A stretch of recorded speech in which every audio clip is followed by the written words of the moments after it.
Welcome to this week's video briefing. Our subject today is energy and politics in the Middle East. I'm joined by Justin Dargin, a frequent contributor to our work at Oxford Analytica, who specialises in these issues, in particular in the Middle East.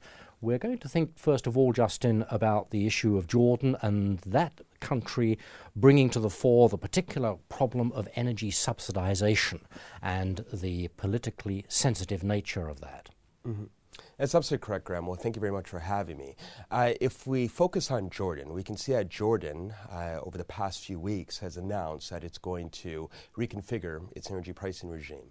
And the reason why it has done that, and of course this has caught many observers more or less by surprise because it's in the wake of the Arab Spring. Yeah. So the conventional wisdom was that at least while the Arab Spring was still percolating throughout the region and that there was some type of vulnerability for domestic protests to spread and what have you, various governments in the region would not go forth with attempting to fundamentally reconfigure the energy pricing regime, which is part of the social contract of the MENA region. And in particular, if we look at the relatively more deprived Arab countries, such as Egypt and Jordan and Morocco and what have you, the idea was that because many of the citizens are so poor that they don't want to stimulate any type of discontent. However, this type of conventional wisdom has come up against the stark reality of the fact that many governments in the region, and if we focus on Jordan, does not have the revenue to even pay for increased amounts of energy import, in particular if we look at natural gas.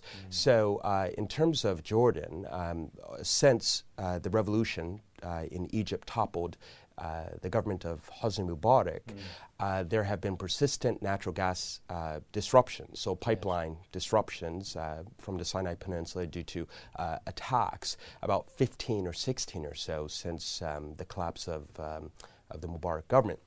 So Jordan has been forced to rely upon the international market for the importation of diesel and heavy fuel oil for power generation, because Jordan depended on Egypt for about 80% of its power generation supply for the fuel for power generation. So as a result, this has increased the governmental deficit. We can say the government's deficit by about 54% or so. So Jordan was forced to undertake substantive steps to try to mitigate this type of deficit, and it hasn't seen assistance forthcoming as of yet from some of its neighbors. In 2011, Saudi Arabia gave a very necessary cash infusion to Jordan in order to help it overcome some of the more extreme articulations of the budgetary deficit. But at the moment, it hasn't been able to receive any type of infusion from Saudi Arabia, and Saudi Arabia has more or less declined for unilateral infusion and perhaps wants to work through the GCC. So that's why Jordan is undertaking these steps at the moment. And what about other countries in the region, in particular Egypt? You described it as a social contract. What's the state of that contract now? Does the new regime there have to address this issue? And indeed, I think the answer is yes, and it was very much part of the IMF deal that we saw signed this week, wasn't it, between Cairo and the fund? Yes, that's correct. Well, I mean, if we go back to the social contract, the crux of the social contract in the MENA region, it is not necessarily the type of social contract that we imagine in the West, whereby legitimacy is derived from, free and fair elections, and thereby it is more or less popular legitimacy. Within the MENA region, that wasn't the case because you had very few elections, practically no free and fair elections in many countries. So as a result, popular legitimacy in the region was based on several pillars. One of the pillars was, let's say, a type of rejectionist status to the international status quo, in the sense of being anti-Israel or anti-West or what have you, and we had these in several countries. And then another aspect of that was the provision of a type of common good, and they consider common good to be energy. So based on more or less these two pillars, governments in the region sought to maintain their legitimacy. However, what we see is that now with elections in various MENA countries, now the people are directly electing their heads of state. So as a result, it may not be necessary for these countries to derive legitimacy from the provision of these goods now, because now these countries are democratically, or these governments are democratically elected.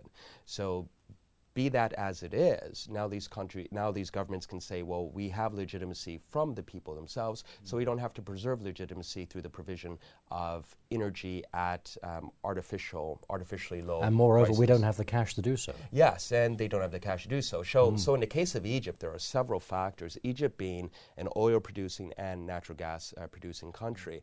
Now, because Egypt has been providing for such a long time natural gas at basically rates below the cost of production to its populace, it has not been able to keep up the production that is necessary to provide the incremental supply. And what do I mean by this? Well, if we look at the supply going forward that's necessary to continue to provide natural gas for Egypt's populace, it's going to come from deep water offshore natural gas fields. Now, the cost of production from these offshore fields are at a minimum $3 to $4 per MMBTU.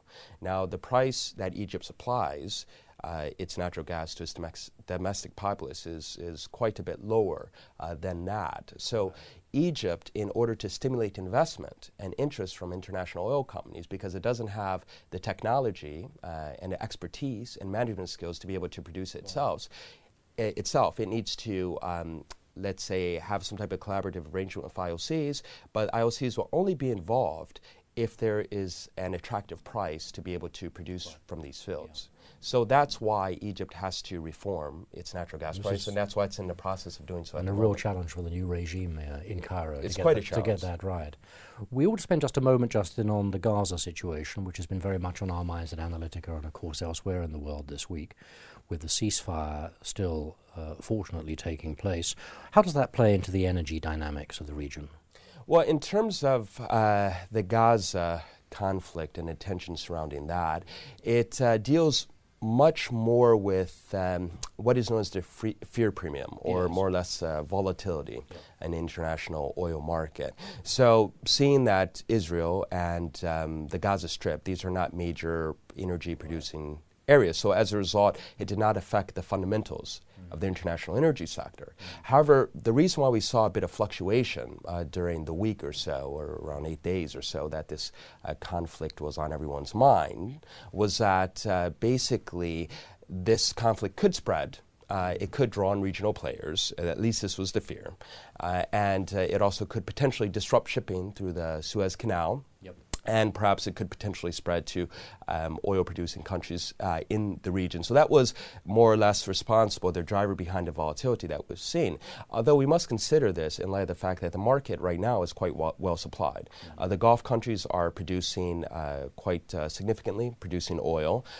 We can see that at least in North America, it's doing quite well, thank you very much, in terms of oil production from Texas, North Dakota, and also Canada as well, various provinces. There, so the impact in North America has not been that significant. They've had more of an impact in North America from Hurricane Sandy on the East Coast rather than Gaza. So with Gaza, it's more or less volatility. That's what we're seeing in the international oil market. And prices, after initial volatility when the tension began, have returned back to the level whereby it was when the tension initially started. But if we look at the overall ramifications of the Arab Spring, so if we anchor this, let's say in the regional tension, the regional discontent, we can perhaps factor in a price increase of between $30 to $40 per barrel, which is associated with the issues of the Arab Spring, the domestic mobilization in various countries, the uranium enrichment issue, and what have you. So there has been a type of significant volatility that's now built into oil price formation. Good. Finally, let's widen the discussion out a bit, Justin, and think about the future of the energy-producing part of the Gulf in particular. We have had this extraordinary energy revolution. I don't think that's too strong a word to use in the case of the United States, confirmed by prognostications of last week talking about the role of the United States as the world's leading producer of gas, the leading producer of oil, the tight oil revolution.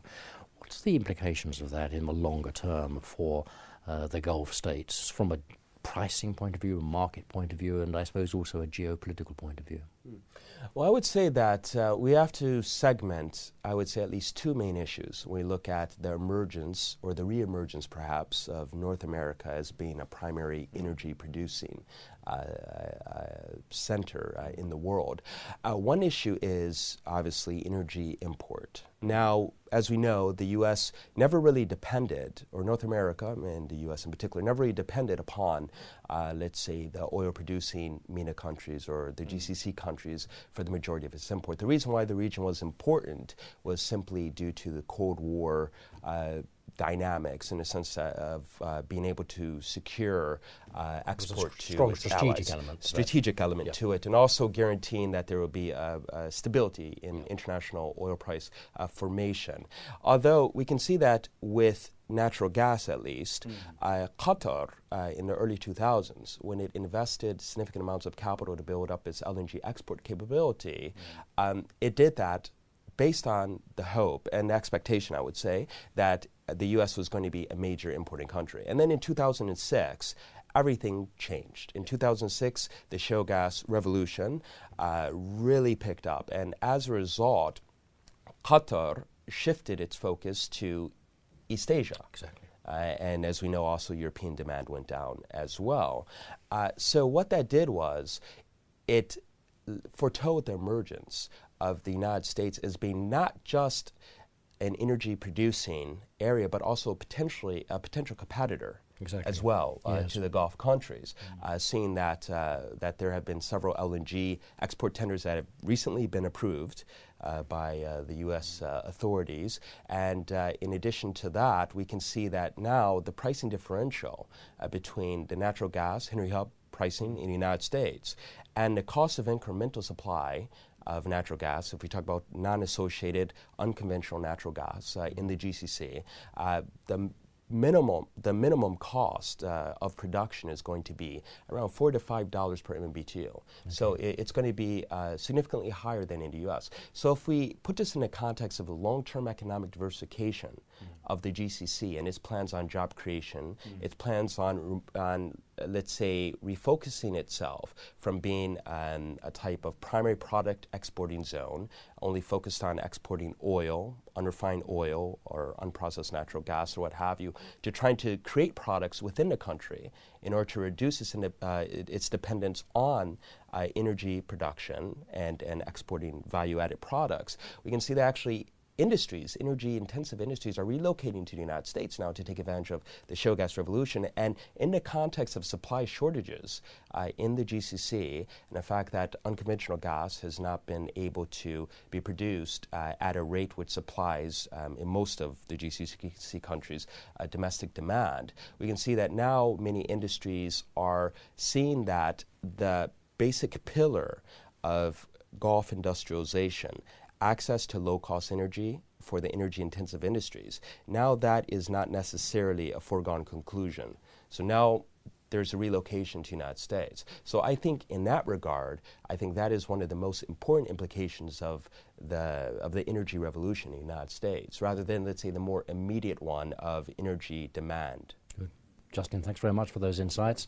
And thank you very much for watching. I do hope you've enjoyed this discussion. If an understanding of energy and the pricing dynamics, the market implications, the wider geopolitical implications for the region of the Middle East and beyond are important to you, we'd love to hear from you. Do contact us about our analytical and advisory services via our website. We very much look forward to it. In the meantime, bye-bye.